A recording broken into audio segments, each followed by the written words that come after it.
les petits pitchs. Salut à tous et bienvenue dans les petits pitchs. Aujourd'hui on se retrouve pour parler de Clank les aventuriers du deck building. C'est un jeu de deck building, d'exploration et de prise de risque. Une partie dure environ 1 heure, ça se joue de 2 à 4 et c'est pour les 14 ans et plus. Le contexte. Les souterrains de la Tour du Dragon sont réputés pour être les plus dangereux du royaume. Ça craint du boudin. Seuls les plus intrépides et les plus fous peuvent se faufiler pour tenter de voler le dragon, qui garde des trésors d'une valeur inestimable. C'est ainsi que vous et vos semblables voleurs, roublards, saltimbanques et sportifs du dimanche décidez de vous aventurer dans ces souterrains pour récupérer la thune et la gloire. Mais attention, un faux pas et Clank. C'est le bruit de vos grosses bottes de gros pâteaux dans la grotte. Le dragon vous entend à courir à faire le débile.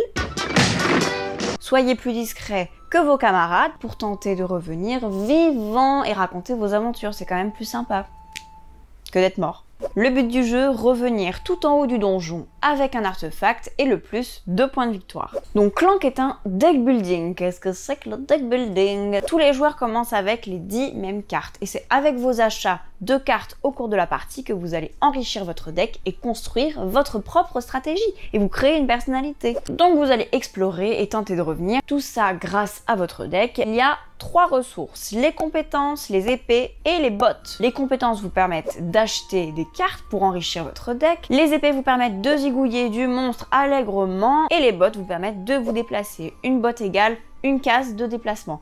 Hyper important, vous allez aller chasser vos artefacts là. Mais il faut revenir les gars, il faut que votre deck possède assez de bottes pour pas que vous mouriez devant la porte. Oui, je m'anime, c'est extrêmement frustrant de mourir devant une porte. Votre chemin n'est évidemment pas une jolie route de campagne, il y a des embauches, il y a des entretiens d'embauche à chaque case. Certains passages sont truffés de monstres, donc vous devrez utiliser des épées pour passer. Les grottes de cristal qui vont vous stopper dans votre déplacement vont vous arrêter, sinon c'est séance d'acupuncture sans rendez-vous. Et d'autres sont infranchissables, il vous faudra une clé pour pouvoir les traverser. Elles font partie des trésors que vous pourrez acheter au marché. Les cartes ont différents effets, mais les plus puissantes sont aussi les plus bruyantes. Courir dans une flaque avec une bourse de pièces en décapitant le cousin de Gollum, ça fait du bruit, hein. Je n'entends rien. Un Clank égale un cube de votre couleur dans la zone de Clank. Jusque là, vous vous dites, bon, ça va, pas grave. Le souci, c'est quand t'arrives sur la piste des aventures du donjon, une carte comportant un dragon. Alors là, c'est la merde. Tous les Clanks de la zone de Clank arrivent dans le sachet et on tire au sort un nombre de cubes proportionnel à l'énervement du dragon. Un cube égale un dégât. Super, ça c'est pour moi. Ça c'est pour Jean-Mich. Donc vous espérez ne pas piocher le cube de votre couleur. Il va s'énerver à chaque fois que vous allez récupérer un artefact. Hein. Donc plus vous lui volez ses possessions et plus il va péter un câble. Le premier qui arrive en haut de la tour avec un artefact déclenche le compte à rebours de fin de partie.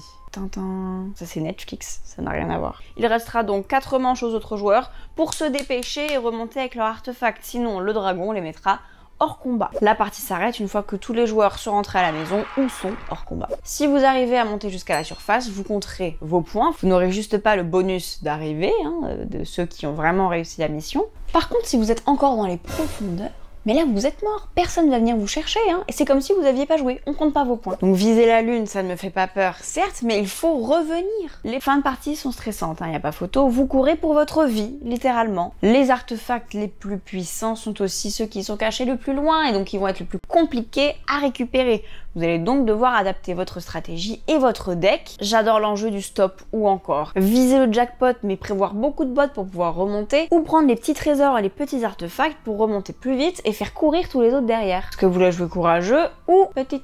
En fonction des chemins que vous allez prendre, des cartes que vous allez récupérer et de l'objectif que vous allez vous fixer, vos parties ne seront jamais les mêmes. Mais dans tous les cas, on se marre et le stress de fin est toujours pareil. Le plateau est recto verso avec un autre donjon de l'autre côté pour explorer toujours plus. Beaucoup d'humour, énormément de références à la culture geek. Il est accessible à tous les types de joueurs et c'est ça que je trouve génial. Que vous soyez un fou de la combo et un professionnel Magic ou que vous jouiez plus à l'instinct et que vous vous laissiez guider par les cartes que vous voyez, vous allez pouvoir vous amuser pareil et vous pourrez jouer ensemble. Il suffit d'être joueur et d'aimer jouer pour apprivoiser ce jeu. Ah, c'est pas faux. C'est devenu un classique. Il y a des tournois, des championnats en France, en Belgique, bientôt en Suisse, au Canada. Enfin, le truc a pris une ampleur énorme. Il y a un groupe Facebook dédié. Au-delà de la communauté, il y a un aspect collectionneur avec des cartes promo qui ne sont pas dans les boîtes, que vous pouvez gagner dans les salons, dans les tournois. Vous pourrez aussi en avoir en précommandant des extensions et également sur la boutique Origames. Clank classique, Clank dans l'espace, deux entités différentes avec chacune leurs extensions. Chaque extension, c'est une nouvelle histoire, une nouvelle aventure et surtout la version Legacy qui est sortie. Petite vidéo à ce sujet si ça vous intéresse. Vous avez eu un petit aperçu de ce qu'est Clank et sa communauté.